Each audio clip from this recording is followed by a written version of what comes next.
My name is Charlotte Rhodes. I'm a first-year MBA, and I'm also a member of the GES Organising Committee. It gives me great pleasure to introduce Dr. Christoph Frei as our next keynote speaker. Dr. Frei is the Secretary General of the World Energy Council. He became the 5th Secretary General on April 2009, and before that he worked at the World Economic Forum for many years following a distinguished academic career. Dr. Frei is also Professor of International Energy Policy and Strategy at the EPFL in Switzerland. And I welcome Dr. Frei to the stage.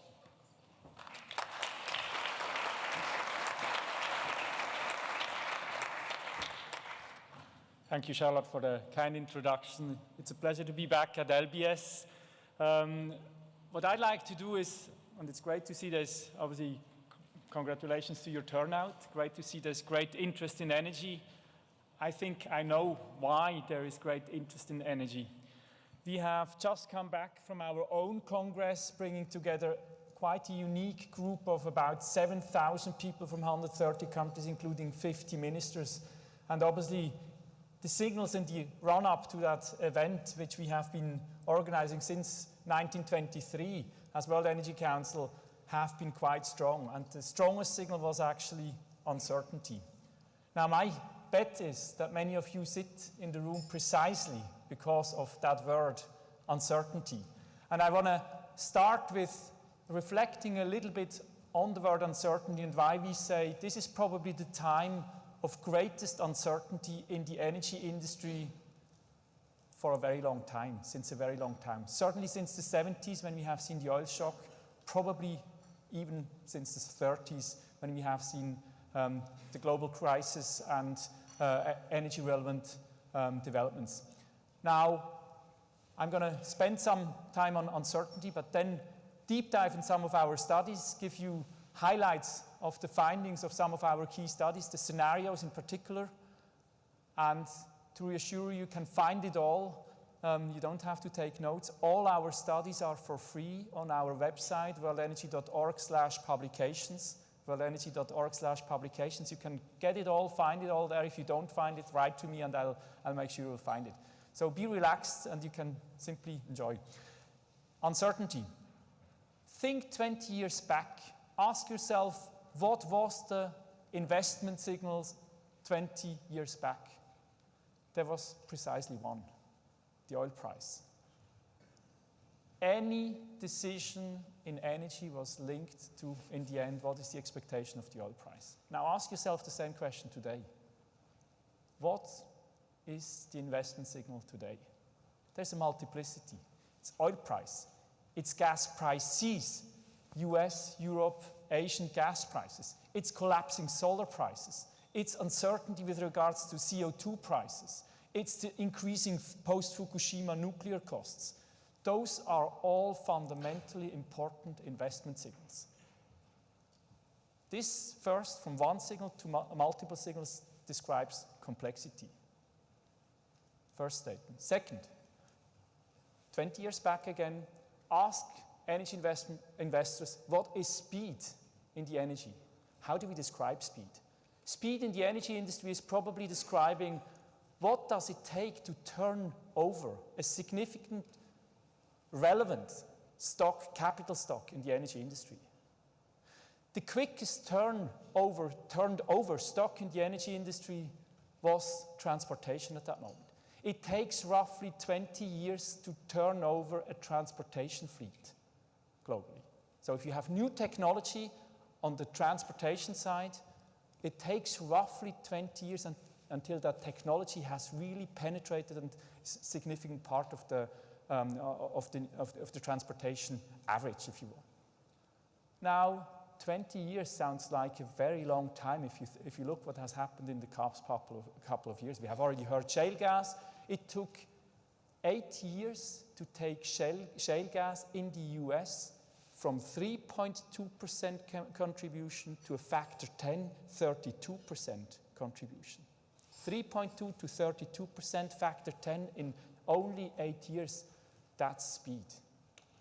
It took 5 years to take solar cell costs from $4.7 a watt peak to to 0.6, that's where we are now. $0.6 per watt peak solar cell cost, 5 years only. That speed. It took 1 moment to increase nuclear cost, Fukushima. That speed. So all of us like slow food on a nice evening.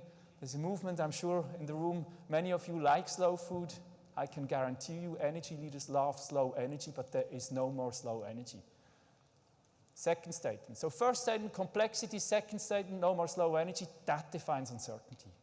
Those two terms define uncertainty. Now, if we are in the greatest context of uncertainty that we have seen since the oil shock, certainly and possibly since the 30s, the question is, how do we deliver sustainable energy in the greatest context of uncertainty? How do we define sustainability at the World Energy Council? And perhaps one word on my organization. We exist since 1923, have consultative status with the UN, are a privately organized non-profit organization that has 3,000 organizations in almost 100 countries as our members. Government, private sector. From private sector, we go through all segments. So we are, yes, we are in coal, yes, we are in renewables, yes, we are in smart grids, yes, we are in nuclear, yes, we are. So we cover the full spectrum. Yes, we are in finance, yes, we are in transport.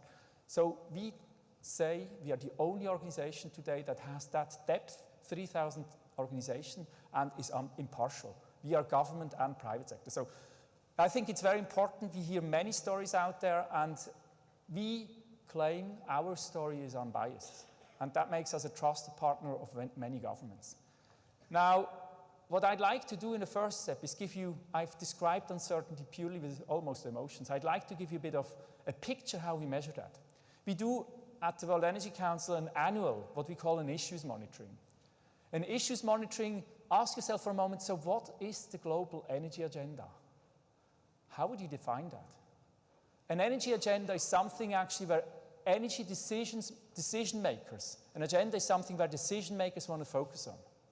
How do we measure that? We go out with a survey to decision makers, ministers, CEOs, leading academics in the 93 countries where we are active, and have in a one-page survey simply ask them questions. Tell us how important are those 30 issues. And I'm going to make you like those issues monitors. They are downloadable. We do them every year, and it gives you a great sense not only of the global agenda, but we do deep dives in increasing numbers of countries. We have, in the meantime, 28 country maps. We have regional maps. We have, obviously, the global maps. This is very easy to read for all of those who are familiar with risk maps. You have, obviously, on the x-axis the impact, high impact, low impact, then uncertainty, high uncertainty, low uncertainty. And the first question is, what keeps energy leaders awake at night? It's those issues that are high impact, high uncertainty, so up here. Energy leaders globally are most awake at night because they think about, you can see it, energy price volatility, the global recession and how it affects their investment capabilities, and climate framework uncertainty. Those are the three issues that keep energy leaders most awake at night. If you ask second, what are the issues that keep energy leaders most busy globally? It is energy efficiency. Energy efficiency is the no-brainer everywhere. It sounds trivial. I will come back to that and show you a bit later that this is absolutely not trivial. Renewable energies, regional interconnection. Regional interconnection is obviously related to the question of renewables. It's related to getting better energy out of different local, regional configurations in terms of renewables, but is broadly also a geopolitically important issue. China and India, how do we deal with, even for businesses that are not active in China and India, how do those massively growing markets affect energy globally? Those are the issues that business leaders spend most time with. Now, this is not yet, I promise to describe uncertainty. That does not yet describe uncertainty. Let me show you how we would, with the issue monitor, describe uncertainty. It's the speed at which perception of important issues change from one year to another. By the way, who has responded to those issues? We have this year 870 responses from 84 countries behind that survey. So 870 senior be it government or private sector, academic leaders in the 84 countries have responded to this. Now, speed. Those are the issues over a multi-year trajectory that have most dramatically changed. Speed, message number one. Carbon capture and sequestration is globally the issue that is flying off the map. This is dramatic. This is a dramatic statement. While the world says climate change is an issue, while we have just heard before in previous speakers saying, well, oil and gas and coal still are a massive part, and I come back to that, we are saying we are actually not believing the technology that can take the CO2 out. That's what 870 leaders in energy worldwide tell us. They see CCS flying off the map unless we have a carbon price or other ways government-sponsored support for CCS. That's the point. I'll come back to this one, but this is a very critical and probably one conclusion up front. At WEC, at the World Energy Council, we see no single plausible scenario that brings us close to climate objectives without a very substantial contribution of CCS.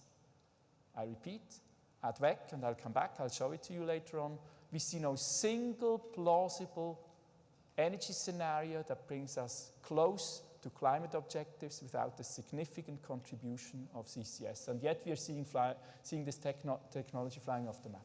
Second statement. Unconventionals is the biggest winner. And this comes as no surprise. We have all spoken about shale gas. It's not only shale gas, it's also oil shale, tight oil, it's the whole lot of it. One figure to qualify that, we speak about a factor 4. We have conventional oil in the ground, about 1.3 trillion barrels. Globally consumed so far, 1.3 trillion, so it's about, peakists would say we are halfway through. The reality is we have on the unconventional side about 4.8 trillion. 4.8 trillion comparing to the 1.3 trillion, that's roughly factor 4. And that's the reason why we're saying peak oil is shifting into a far future. And that's the reason for gas and oil to be the most steady up on the global map of priorities. Now, Fukushima, what has it done to nuclear? Pre-Fukushima, Fukushima, post-Fukushima now. So you can clearly see Fukushima has taken a hit. Nuclear has taken a hit from Fukushima, and it's simply a cost reality. Safety requirements have gone up everywhere, and on the other hand, you have shale gas undermining the case of the business case in places such as the US in particular of the nuclear, and that obviously translates into reality where the nuclear outlook today is not as strong as it was pre-Fukushima. Two robust issues, energy efficiency, you can see hardly any movement. If any movement, then it goes towards further impact. Renewable, the same. It's hardly any movement. Now, let me play a little bit further. Just here, a few slides, always one message with the slide, but just to give you a sense, this was the global map, and I want to make the case. It's not because it's the global map that all the regions think alike. Sometimes even regional clusters are not very homogeneous. Let me give you a little bit of a sense of the differences, very briefly. First, on the side, one of the most consistent issues on the map is energy efficiency. This is the explosion. The brown bubble here is the global, would be the global place of energy efficiency. And around that, you see the regional breakup. Latin America, Africa are probably those who see the least importance behind energy efficiency. And yet, it's on the top of their agenda still. So the message here is everybody agrees on the importance. This is the no-brainer. Energy efficiency is the global no-brainer. Now, let's look at renewable energies. This is the split up for renewable energy. This is the global position of renewable energy. Look what shale gas has done to the renewables in North America. And you can see the split up, otherwise, renewables broadly everywhere quite to the top. Energy, oh, this is the wrong way. CCS, I said, is the loser, and if even more losing Latin America than anywhere else. North America, you have seen recent EPA, Environment Protection Agency regulation, that has just announced that the coal new coal can hardly be built without CCS. It's not entire truth, it's slightly more complex than that, but almost. New coal can hardly be built without CCS. And that drives in North America, particularly US, Canada, the agenda behind CCS in a more positive way or less negative way than in the rest of the world. Unconventionals, you see the whole spread. Middle East actually looking at this with great interest. Obviously North America is the obvious most interested, and Africa so far least interest. But let me say that even in places like South Africa and many Western African countries, the shale gas discussion is picking up. So it's not because Africa is down there, I believe it's going to stay there. Nuclear, I've already mentioned. Nuclear, big uncertainty, North America. That's coming from shale gas, undermining the business case in North America even more than in other places. Middle East, North Africa, nuclear has never been a hot issue other than the UAE, who have taken a very clear view on nuclear. Saudi is talking about nuclear, but overall it's still the region that has the least buy-in. Very quickly, climate framework. You see the least proactive perspectives in the Americas behind the climate perspective, climate agenda. Now with that, let me quickly bring it back to UK. We are sitting in the UK, let's bring it back to UK. Where would we sit in the UK? The agenda in the UK, and we have heard it already, lots of emotional debate around unconventionals. We can measure this here.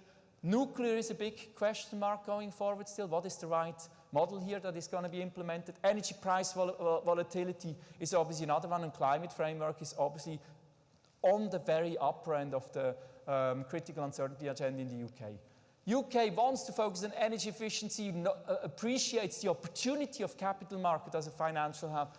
China, India is important. Energy affordability we have seen over the past year driving people to the streets also in the UK. So I think that's just a quick introduction on how we want to make sure we understand what keeps energy leaders awake at night. This is a very important starting point for all the work we are doing. I promised to dive into a little bit of energy efficiency because it's the global no-brainer. It is not because it is the global no-brainer that it's a low-hanging fruit. And let me quickly come into a bit more of facts disregarding. So energy efficiency, you have seen the position before. What is the good news about energy efficiency? Let's transform the concept of energy efficiency into energy intensity, which is the easiest way to measure it globally. So intensity, energy used per GDP per capita unit produced. So what is the energy that it takes to produce a GDP per capita unit? And if you look what we have done over the last 20 years to improve energy intensity globally, this has saved us a cumulative almost 10 gigatons of CO2. So what we have done on energy efficiency improvements, energy intensity improvements over the past 20 years has saved us a cumulative almost 10 gigatons. Just as a quick reminder, the annual CO2 emissions is roughly 30 gigatons, so it's a third of an annual exhaust of CO2 emissions that we have saved with energy efficiency. That sounds like relatively good news. Now, what is the bad news?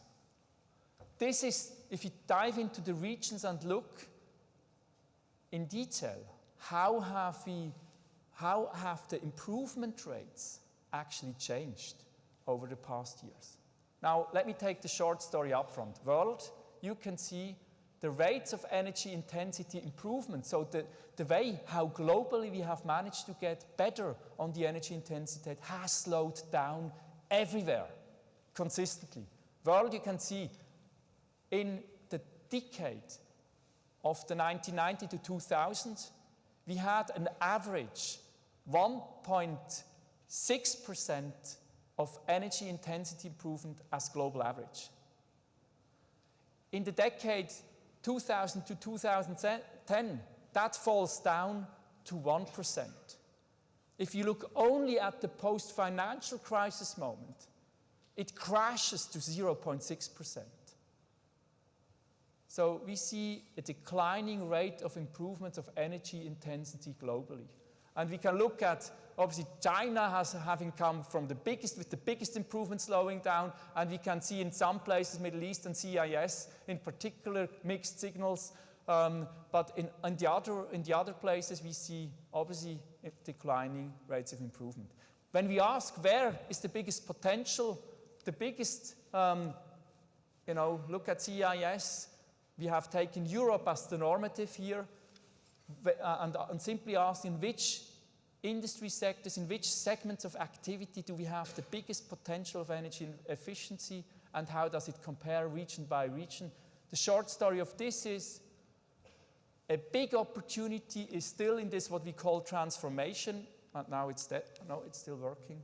Transformation, and transformation means basically electricity production is one of them, or refineries, but it's particularly electricity production here. So electricity production in the CIS, the former Soviet Union, is a single hugely important space to watch when it comes to energy efficiency as one signal.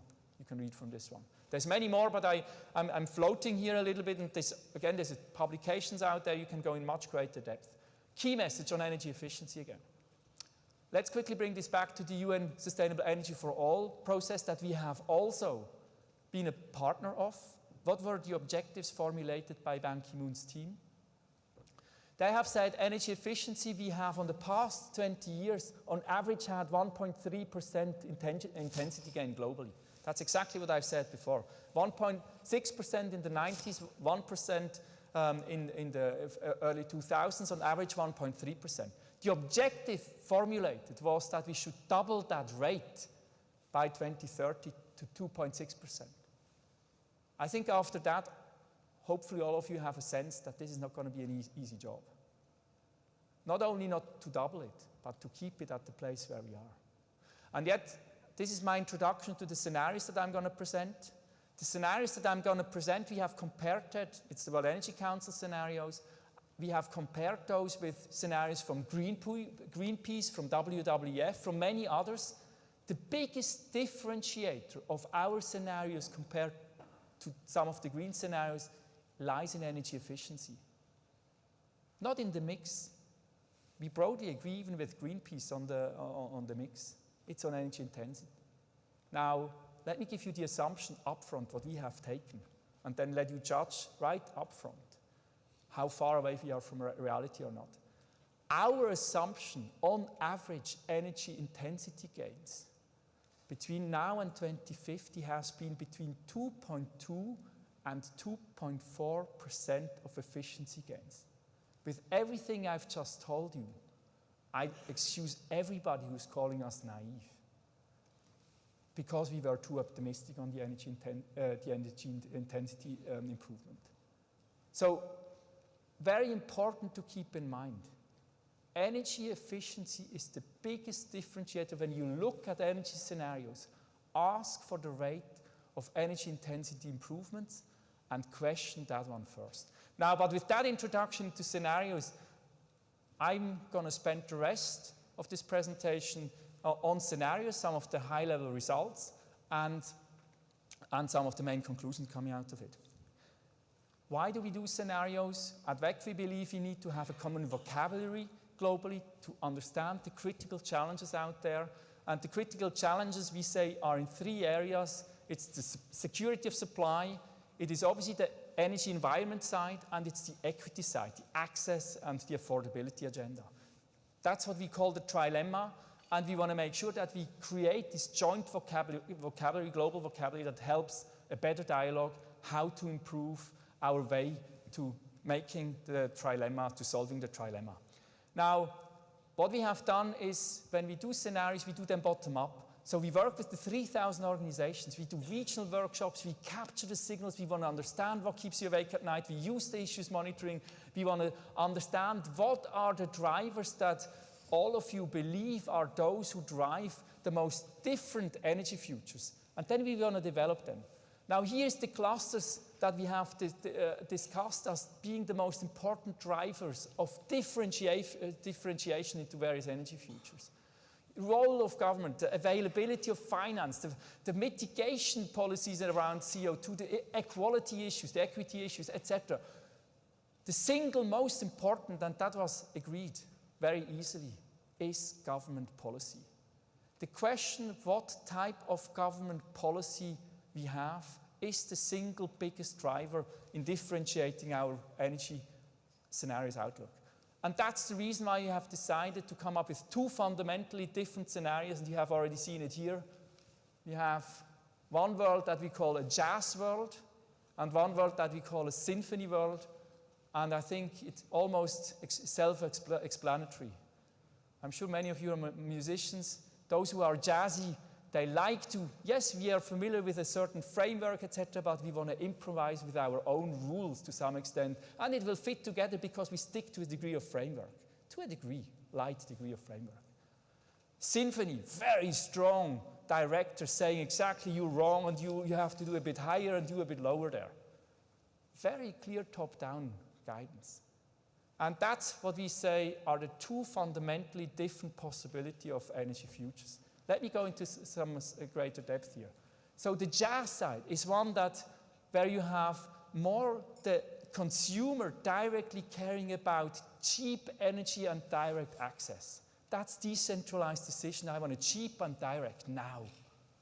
The symphony, you have more the voter-driven. You have more the government imposing environmental regulation as a orchestrated environment regulation as a result. Think of China. What is China? Is it more orchestrated? Is it more symphony? Any idea? How would you see it? It's symphony. I think you can think of the US shale revolution. Is it more jazz or is it more symphony? It's clearly jazzy. Huh? That was clearly jazzy. Innovation bubbling up and solving the issues as they come on, etc. That's clearly jazzy world.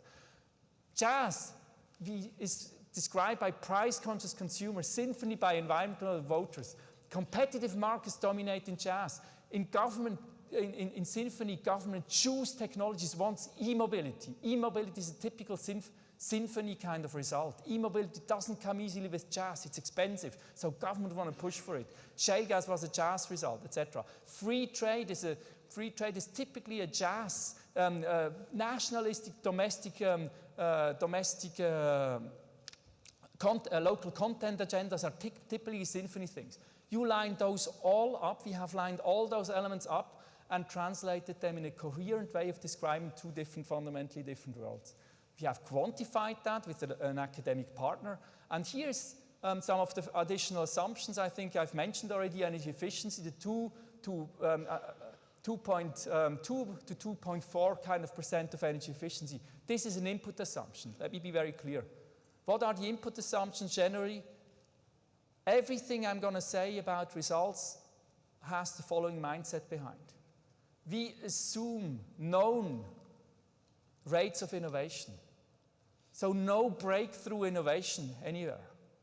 We assume if it's not there as a policy signal today, it's not going to happen by 2050. Fundamental policy changes take place. Yes, there can be policy innovation as well, but the same is true here. No breakthrough fundamental change in policy. So with existing technology and existing and observed rates of innovation on the technology and the policy side, that's the world that we are going to describe with our scenarios. Now, where does it lead us? Some of the highlighted results. First of all, final demand is almost doubling. Now, if you bring it back, let me go one by one. Fossil fuel is today 80% of the mix. We see with current rates as described, a fossil fuel part going down as share between 60 and 75%, but with an almost doubling of the demand. That is still absolute growth of fossil fuels. We see on the renewable side, today, if you count everything, including biomass and everything, so the good and the bad renewables, if you want, Bad renewables as qualified by health and environmental kind of negative impact measures. If you count all, it's about 15%. We see by 2050 about the 20 to 30% range. I'm going to come back. This is actually quite revolutionary in some areas. I'll come back in greater details. CO2 emissions. We see today 30 gigatons, and by 2050, somewhere between 20 and 45. A range. Now, let's quickly put that in context. What have we said, or what have many said, should be a reference in terms of CO2 emission? We can bring it back to carbon budget. We can bring it back to annual emission. Probably the easiest is to bring it back to annual emission. Many have said we need to halve our emissions in comparison to 1990 benchmarks. The benchmark was 22 gigatons. Halving that by 2050 would mean annual emissions of 11 gigatons. I've said before, we see no plausible scenario with current rates, current technologies, current rates of innovation on the policy and technology side that brings us near there. And even worse so if you look at a world absent of CCS. Now, what are some of the dramatic developments? Solar. Today we have 0.2% solar. Despite all the dramatic developments we have seen in solar, we are today at 0.2% of solar. Now, we see actually that's being the real revolution. To take that from 0.2 to between 6 and 16% is truly revolutionary. Let me give you a sense of that. It means we multiply the installed capacity by a factor 100 to 200 by 2050. That's amazing growth. And I think just to remind that wind, by the way, we see also as a strong growth area, but not as strong as solar. It's today 2%. We see it to go to roughly 8%. By the way, quickly robust between the two scenarios. Nuclear, we have currently about 13%. And nuclear, which one of is it symphony world or jazz world where nuclear will survive and strive? Any idea? It doesn't come without government support. So it's only in a symphony world. In the jazz world, nuclear is not an easy way forward, doesn't have an easy way forward. And we see that in the 6% in a jazz world and 15% in a symphony world. Also, we see great potential in the hydro. It's not uncontroversial, but thinking of Latin America having used only 23% of its potential, Africa only 13%, Russia only something like 20% of its potential. Has massive potential on the hydro side still out there. Now, I have promised to come back on the renewable. This is the dramatic renewable electricity production, jazz world, symphony world. If you look at the symphony, this is the solar world. This is truly the explosion. And it's obviously done because of the slides we have seen earlier of solar being so close to grid parity. Now, I'm jumping over that. CCS, given that there is no carbon price today, why should anybody go for CCS unless the government constrains you to? And that's the reason why in a jazz world, where the government doesn't, there's no great future for CCS, and I should say CCS, CCUS, utilization and carbon capture and storage, carbon capture, utilization and storage.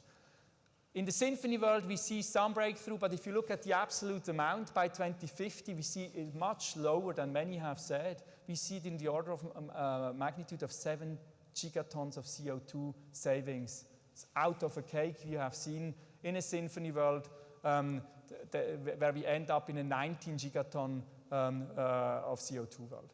Now, what does this mean in terms of the climate? We are not the climate scientists, but we use IPCC. We are obviously very active in the IPCC context as well, and we use the IPCC as a reference, and we have used their reference to draw our two scenarios, blue symphony, orange jazz, to describe where we would end up. The lowest here, is the 450 to 490, so this is the target area that IPCC and the international government process says we should achieve if we want to keep a 2 degrees Celsius range. We say even with the Symphony area, we are not far away, and with a bit of innovation on the policy side and with a bit of innovation on the technology side, we can probably get there. But in a pure gas world, we are clearly much further away.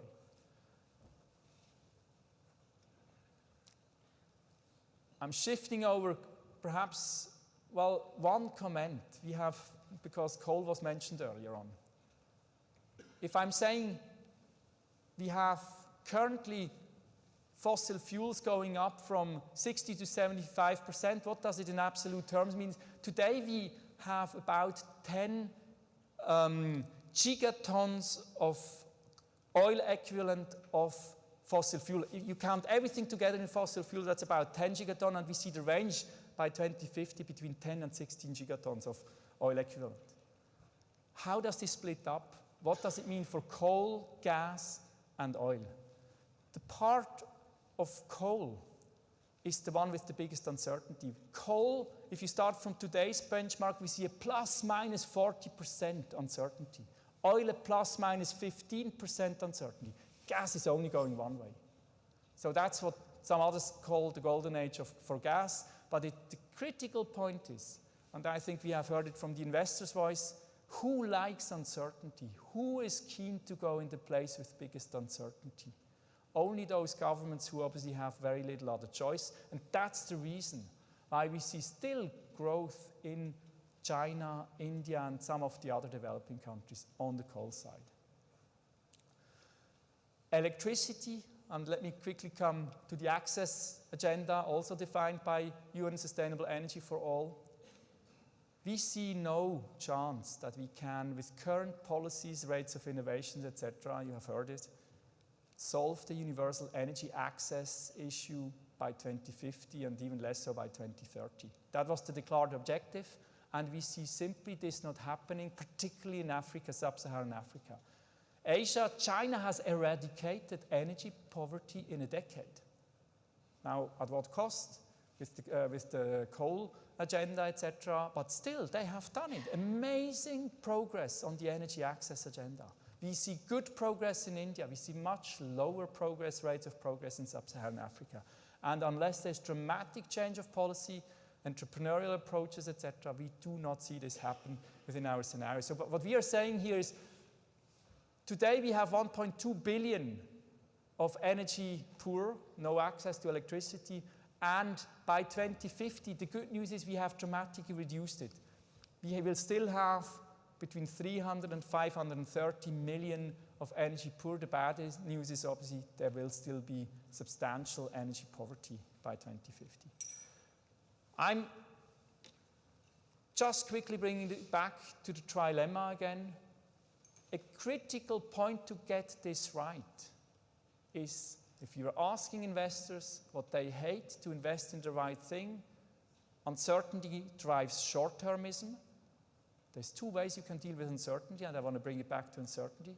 Either you're going for the short term, or you have a clear way and strategy to see it through. But that clear and long-term way to see it through, you're only going to go for it if you're in a no political risk type of context.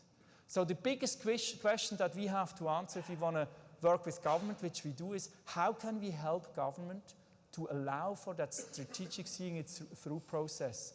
It's by helping governments, by assisting governments, finding ways to bring political risk down. And here's the way how we say define political risk and try to ensure we get on a better political risk mitigation strategy. Political risk, behind political risk, there are three fundamental political drivers in society. It's, first of all, those who want energy security. High strive for energy security. Think of an aluminum smelter. If you stop the electricity for an aluminum smelter, you can throw away the whole smelter, full stop. That's the end of it. Energy security for some parts of industry is absolutely critical. Energy affordability. It's obviously also important for industry, for competitiveness, but it's even more important, or at least as important, for households. You have seen even in the UK, the heat going up. So the first is industry with energy security. The second policy driver is households with energy equity, affordability, and access. They will vote for a new government if there is not, etc. Third dimension is environment.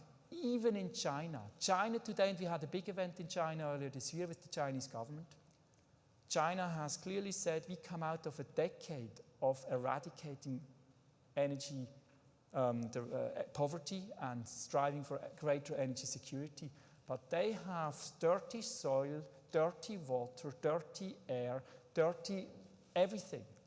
And they go into, as per the government, decade of greater concern for environment.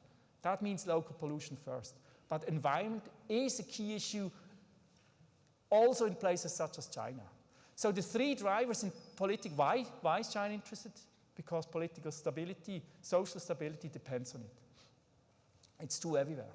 So if you do not manage to keep those three power pools and policy power pools in balance, industry, the concerned equity, the security concerned industry, the equity concerned household, and the environmentally concerned environmental groups, if you do not keep those three in balance, government will change, new policies will come, and that's the definition of political instability, of political risk. Nobody wants political risk. So the question is, how do you get balance between those three? We measure those three dimensions with 60 data sets, 23 indicators. I'm just showing it, it's all published. 23 indicators, and we rank countries, we rate countries. In 129, we rank 129 countries and show them where they are weak and where they are strong, and engage with the financial sector to hopefully get increasingly buy-in that if countries follow a better way of meeting their political risk, financial industry is more interested to invest, and the industry has a better way of looking at this, seeing through long-term strategies which will bring us on a more sustainable track. That's the vision how we at WEC work. Quickly on the UK, I want to bring it back to one specific. UK, that's how a country profile looks like. UK is actually a AAA in our rating. That may surprise many, but if you look at the fundamentals, you know, it's easy to, there's lots of noise on the in the upper floor. Lots of noise, but look at the fundamentals. UK has a very broad diversity agenda. There's a bit of CCS, there's a bit of nuclear, there's a bit of etc., etc., etc. And that diversity agenda has always been pursued in a much better way than in many other places. This is all relative, huh? This is relative ranking. And in that relative ranking, UK is among the top countries worldwide. You see the top 10 here, Switzerland, Denmark, Sweden, Austria, UK space 5. Now, if you go into individual ranking, energy security, UK ranks 11th. Energy equity, 8. Environmental sustainability, 19. And the trends on equity are downwards, trends on security are downwards. So that's the ranking, how we would see it. We publish it, we engage with government. I think I have started 15 minutes late. I have probably a couple of more minutes, and then I'm going to open for questions. But one summary point would be the following. We have brought this to our Congress and said there's 7 myths out there that we really have to seriously debate, expose and debate, so we cannot continue the same naive discussion perhaps. First is, demand will not simply flatten out. Demand is going only one way. And energy efficiency point was made. Second point, peak oil, for all those on the climate side who hope that peak oil will solve the issue, sorry, it's not going to happen. Peak oil is shifted far in the future. We have peak climate, or whatever you want to call this, long before we have peak oil. We run out of climate long before we run out of oil. Third myth, all additional growth can be met by clean sources. That's simply not the case. Despite the absolutely phenomenal growth rates we see in solar and in some other areas, think of it as a question of size.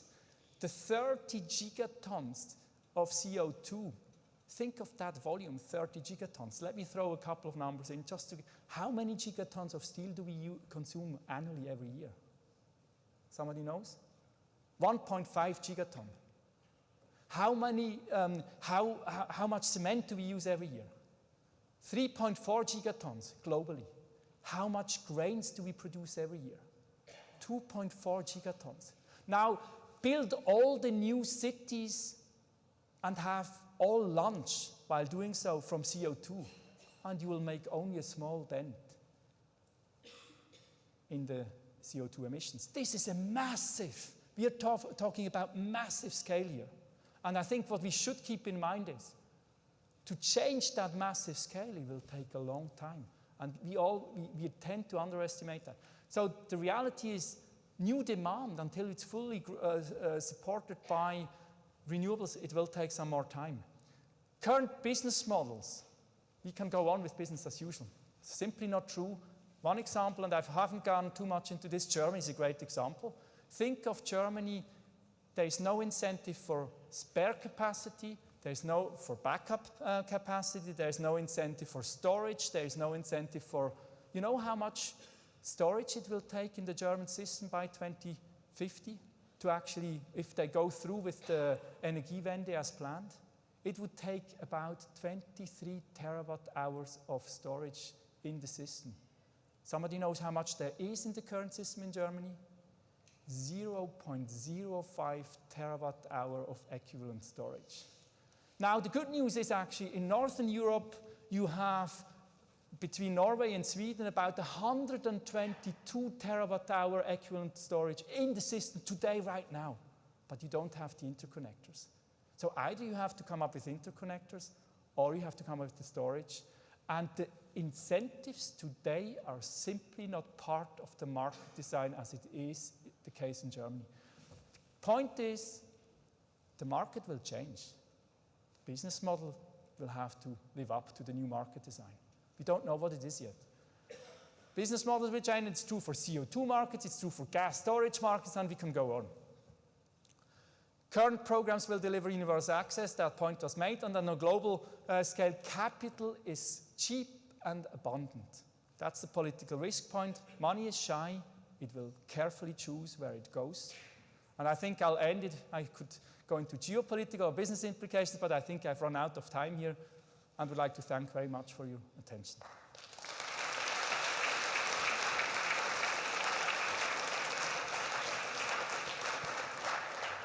Thank you very much, Dr. Frei. I now open it up to the room for Q&A. The lady there. Thank you for your presentation. It was really interesting. I'm Haleen Aluwalia, doing a part-time Master in Finance at LBS. My question is, 6 years ago, there was a presentation at the Royal Society of Chemistry on climate change and carbon capture and sequestration. And they said that the only way CCS would be feasible would be if you could use carbon dioxide in order to get more oil and gas in conventional recovery. Are we seeing politicians and scientists thinking of using it in fracking, for example, rather than using water, but using carbon dioxide to recover the gas and oil? It's a very good question, obviously. Where are the various potentials for CO2 storage? And what is enhanced oil recovery, the opportunity in enhanced oil recovery? The short answer is there's the best projects out there, the most close to commercial or sometimes commercial projects are indeed in enhanced oil recovery, where you push CO2 in existing, in aging, maturing oil field, and you increase the extraction rate, which is a great thing to do. Let's quickly do the math here. Obviously, you have old places where you can put a lot of CO2, but it produces per 1 barrel of oil, you produce 2.4 barrels of CO2 if you were to liquefy it. And that gives you, if you were to, every single new drop of oil you extract with water. So, and by the way, the water rate increases as well. Theoretically, we can assume that on the oil side, you could get there if all oil fields were indeed actually capable to absorb CO2. That is not the case. Fracking on the gas side, that's not the same issue. We are fracking today. Yes, technology innovation may bring us there, but today we are not there. Today, the fracking issue doesn't allow for CO2 direct usage for the recovery. And on the coal side, even less so. Coal, we use currently 9.3 gigatons of coal. That leads us to about 20 gigatons of CO2 just from coal. So the coal issue, while it could solve the oil issue with the enhanced oil recovery theoretically, on the other side, you have much greater challenge. You can then talk about saline aquifers, you can talk about those are all non-proven and expensive technologies. The short answer is, if you do not see a massive change on the international policy agreement side where we have an incentive, or we have governments like the US and China and others forcing the sector to put CCS in place, it's not going to be enough. Tom and David from Summit International, thank you for your presentation. Quick question about Sub-Saharan Africa. You mentioned before that you sit at the lower range of the balance and the lower range of the opportunity to develop till 2050. And I wonder, what do you think that are the missing parameters there in order to close this gap? Because clearly when you're on the ground in Africa, you see that the governments are keen to have this energy in order to reach the development that they target in their parliaments and in what they present to the world. And so it seems that there are a few parameters which are missing there. And I wonder what you think about that. Well, it's a very important question, obviously, and it's the one question that the UN Sustainable Energy for All process really has to put as a priority. And I think there's several dimensions to it. First of all, the good news is that I think 8 out of the 20, if you have the list of most rapidly growing economies worldwide, 8 out of the 20, I think last year's most rapidly growing are African, sub-Saharan African. Don't count on this one exactly, it could be 7, it could be 6 or so, but a large number, a large share. So there's some countries who clearly grow very rapidly. That's good news. The bad news is we still have, on the governance side, a lot of political risk issues that I refer to which are unsolved, which keeps the big investments from flowing. And the third element is also the skills, the entrepreneurial kind of approaches that it takes to take this off. This cannot be all top-down. It has to be also a little bit of bottom-up to solve this. We see, to go back to our jazz and symphony world, we see actually that jazz delivers better on the energy access agenda than symphony, you may have noted, which means actually we truly believe that there's an entrepreneurial very important side. Now, what does this take? It takes actually, the entrepreneurs need the skills, they need access to capital. What type of capital does it take? This is a bit a longer issue. 80%, we say we have 1.2 billion people without access. 80% of those are rural, far off grid. This is not top down. And that's specifically to Africa, where people, the communities are very far away from the network. So it takes the entrepreneurial approaches, the off-grid approaches. And yes, the breakthroughs on the renewable side will help that. Absolutely, but it still takes the entrepreneurs and it still takes the capital that gets there. And the processes to make that happen is not in place. And I think so, those are a few elements. Political risk, in the entrepreneurial approach, the skills training, and also the fact that capital, de-risked capital, needs to be able to find their way into those places. Hi. Thank you very much for your presentation on scenarios. My name's Robin Staple, I work for Weatherford. I'm curious, though, as to your ability to really predict the future. And I wondered if you could tell me what your look-backs on your look-forwards tell you about the uncertainty that you have remaining in your presentation. So specifically, when you go back to your scenarios of 2006, 2000, and you look at what actually happened, where do you see your strengths and weaknesses at your ability to be able to predict the future? This is a very important question. Everybody who does scenarios is a charlatan if he says, I'm predicting the future. We are not predicting the future. A scenario is not a tool to predict the future. That must be 100% clear to everybody who uses scenarios or who does scenarios. What we are doing is, and I've insisted, with the current rate of innovation, the current on the policy and technology side, and the current knowledge on technology, we describe two future worlds. What we do not have in there is disruptive innovation. What we would not have had in there in the past is shale gas, Fukushima. All those things, the breakthrough, the sudden change in the speed at which the learning curve in the solar has accelerated. Those type of things would be elements that are what you would call black swans. Those are things that we do not put in scenarios because those are breaking points. We can then do, again, black swan scenarios where we go after one or the other. Let me give you the examples where we believe the biggest breakthrough could come from. If we had breakthrough in storage, why do we have a slow motion on the e-mobility side? It's nice to refer to Tesla and others who are the upper segment, but it's not a Ford T that is at the bottom of the pyramid and can be scaled in massive range. Why is that? Because storage is simply, the batteries are simply too expensive today. Now, if we had, and it's not because the market is small, so the Moore's law already applies. We are already in a great, but it took 7 years to bring costs down by 50% on the storage side. If we see suddenly a dramatic breakthrough on the storage side, that will change the game. One, electric storage. B, if we suddenly had this wonderful way of making money out of CO2, if we suddenly have new ways of cheaply disposing of CO2, why care if you do use coal then? If we had.